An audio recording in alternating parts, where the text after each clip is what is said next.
kalau orang yang sudah makan beras itu kemudian lantas kebudayaannya itu meningkat. Itu tidak. Baik beras maupun jagung dan juga ketela adalah sumber daripada karbohidrat yang sama. Bahkan mungkin lebih baik. Jadi janganlah merasa rendah kalau bahan bakunya itu jagung, jangan. Saya mau tanya, zaman Pak Harto dan zaman Pak Jokowi enak mana, Pak? Oh, enak Pak Harto mah. Bahwa selama Pak Harto udah lengser tuh kita nggak pernah milih presiden, mendingan tidur, kagak jelas presiden sekarang. Oh gitu? Iya, udah males. Pada korupsi semua. Kangen zaman Pak Harto. Portal Islam.id. Ya, kangen zaman Pak Harto. Di mana zaman tak boleh ada sekolah swasta kaya, seragam SD sampai SMA diciptakan di zaman Pak Harto. Tujuannya agar satu, si kaya dan si miskin bisa satu kelas dalam tujuan pendidikan. Kangen Eyang Harto. Zaman di mana masa-masa swasembada pangan bahkan bisa ekspor. Kita bisa hidup tenang, gak mikirin habis beras. Negara agraris bukan hanya slogan, semua dikelola dan dijamin oleh pemerintah.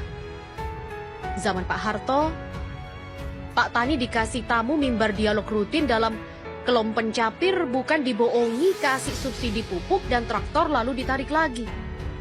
Zaman Pak Harto, kalau ke sawah ya panen raya bersama semua menteri menunjukkan pada dunia bahwa Indonesia adalah negara besar.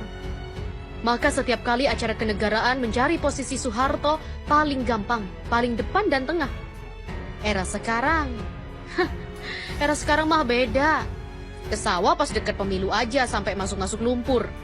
Giliran udah jadi, boro-boro mikirin petani. Petani panen malah dihajar, dibuka keran impor. Zaman Pak Harto masuk UI, masuk UGM murah banget. Zaman sekarang, pendidikan nauzubillah mahal banget. Anak SD saja bisa puluhan juta masuk sekolah swasta yang status sosialnya tinggi. Pendidikan dibawa ke komoditifikasi status sosial. Zaman Pak Harto, pendidikan di bawah negara. Kualifikasi ada di tangan negara, sehingga yang maju sekolah-sekolah negeri. Kita masih ingat, asal nama SMA 1 adalah sekolah terbaik. Lalu ada sekolah-sekolah terbaik negeri di segala penjuru, si kaya dan si miskin bersekolah di tempat yang sama. Zaman Pak Harto, anak tukang becak kuliah sudah biasa. Zaman sekarang, anak tukang becak bisa lulus dokter dianggap mukjizat dirayakan besar-besaran. Setiap pendidikan dirampas hanya untuk orang kaya. Zaman Pak Harto, puskesmas di mana-mana. Sistem pengobatan teratur, posyandu dijadikan gerbang besar kesehatan publik. Ibu-ibu PKK dijadikan volunteer atas kinerja negara di bidang kesehatan.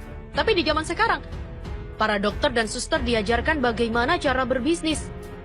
Di zaman sekarang inilah tragedi kesehatan berlangsung. Bayi mati ditolak di rumah sakit, anak remaja mati ditolak rumah sakit. Padahal rumah sakit menjamur di mana-mana. Zaman Pak Harto, penyedia pendidikan, kesehatan dan papan menjadi tugas layanan negara. Di zaman demokrasi liberal, pendidikan, kesehatan dan papan menjadi alat kapitalis dalam menguras kerja rakyat. Tak ada pertanggungjawaban negara sama sekali atas uang publik. Zaman Pak Harto, nggak ada ceritanya ulama dibubarin pengajiannya. Pak Harto selalu dekat dan santun dengan ulama. Semoga Allah Subhanahu wa Ta'ala memberikan tempat terbaik buatmu, Pak Harto. Oleh Agus Santoso. Era Soeharto, Republik Indonesia eksportir minyak, sekarang jadi negara importir. Dilansir dari Gelora.co, industri minyak dan gas atau migas Indonesia pernah mengalami kejayaan pada masa pemerintahan Presiden Soeharto. Indonesia menjadi eksportir migas dan masuk organisasi negara-negara pengekspor minyak atau OPEC. Mirisnya saat ini menjadi negara importir minyak. Pengamat perminyakan Kurtubi mengungkapkan, pada masa pemerintahan Soeharto, sektor migas menjadi sumber pertumbuhan ekonomi nasional. Pada periode 1970 sampai 1980-an, sektor migas merajai perekonomian nasional. Dia menyebutkan pemasukan APBN itu 80% disumbang dari sektor migas atau devisa negara sebagian besar dari sektor ini. Kita luar biasa ekspor migas dan menjadi anggota OPEC karena surplus minyak mentah. Berdasarkan hasil riset Reforminer Institute menyatakan, pada periode 1970 sampai 1990-an, sektor migas memberikan sumbangan 62,88% terhadap penerimaan negara. Nilai ekspor migas Indonesia kala itu mencapai 20,66 miliar US dollar. Nah, sekarang boro-boro menjadi net importir minyak mentah produksi 750 ribu barel per hari. Sementara kebutuhan 1,4 juta barel per hari. Data BP World Statistic pada 2018 mencatat produksi minyak bumi Indonesia pernah mencapai 1,65 juta barel per hari pada 1977. Pencapaian itu membuat Indonesia masuk dalam jajaran 11 negara produsen minyak terbesar di dunia. Saat itu Indonesia sebagai anggota Organisasi Negara-Negara Pengekspor Minyak atau OPEC. Dia juga menyebutkan cadangan gas alam cair atau LNG Indonesia sangat besar mencapai 135,55 triliun standar kubik feet atau TSCF. Pada 30 tahun lalu, mengeksplorasi dan mengolah gas menjadi LNG di Arum Aceh. Pertamina ditunjuk membangun pabrik LNG pertama di Arum Aceh. Pada waktu itu belum ada industri berbasis gas di Indonesia, sehingga LNG diekspor ke luar negeri dengan harga yang sangat tinggi. Sementara itu, Asep Saifuddin, salah satu orator dari FPI Jawa Barat, membandingkan penanganan korupsi di era Presiden Jokowi dan Susilo Bambang Yudhoyono atau SBY. Dia menyampaikan saat itu berorasi di depan peserta aksi alumni 212, berantas korupsi di Jalan Medan Merdeka Barat, Jakarta. Asep menilai PDIP saat ini telah ikut campur dalam penanganan kasus korupsi oleh KPK. Hal itu berbeda dengan pemerintah di bawah SBY. SBY tidak turut campur ketika KPK menyeret Anas atau Urbaningrum ke penjara. Ini PDIP lebih parah, kata Asep dalam orasinya di hadapan peserta. Lebih lanjut, Asep juga menuding PDIP sebagai partai paling korup saat ini. Dia mengklaim pernyataan itu berdasarkan bukti valid yang ia peroleh dari KPK. Asep berkali-kali dalam orasinya memancing dan menyudutkan peserta aksi hingga menyatakan PDIP dan Jokowi di balik korupsi yang terjadi saat ini. Se-Indonesia, dari 34 provinsi yang ada di Indonesia, dari 616 kabupaten atau kota yang paling banyak melakukan tindakan korupsi, bupatinya dari mana? Wali kotanya dari mana? Gubernurnya dari mana? Kata Asep yang langsung diiringi teriakan dari peserta aksi yang menjawab PDIP.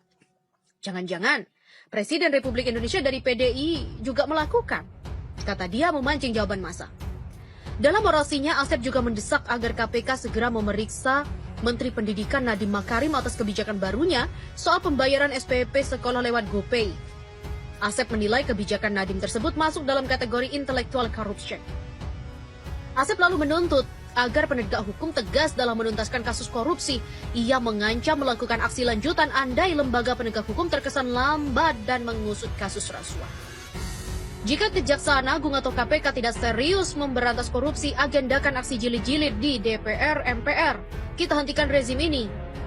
Begitulah dikatakannya. Aksi 212 ini dilakukan oleh Front Pembela Islam, Gerakan Nasional Pengawal Fatwa atau GNPF Ulama, Persaudaraan Alumni atau PA212, dan beberapa ormas lainnya. Mereka menuntut aparat penegak hukum dianggap untuk menuntaskan kasus korupsi yang diduga merugikan negara triliunan rupiah. Sejumlah pengurus PDIP di berbagai kesempatan sudah berulang kali mengatakan selalu menghormati proses hukum yang berjalan. Salah satunya diucapkan Ketua DPP Puan Maharani. Dia bicara soal penanganan KPK dalam mengusut kasus dugaan suap atau PAW anggota DPR fraksi PDIP, Harun Masiku, yang hingga kini masih buron. Puan mengatakan pihaknya menghormati proses hukum yang berjalan. Ya, tentu saja, proses hukum saling menghormati dan saling menghargai tanpa melewati batas-batas yang ada. Begitulah dikatakan Puan di gedung DPR Jakarta pada Senin 20 Januari lalu. Kangen zaman Pak Harto.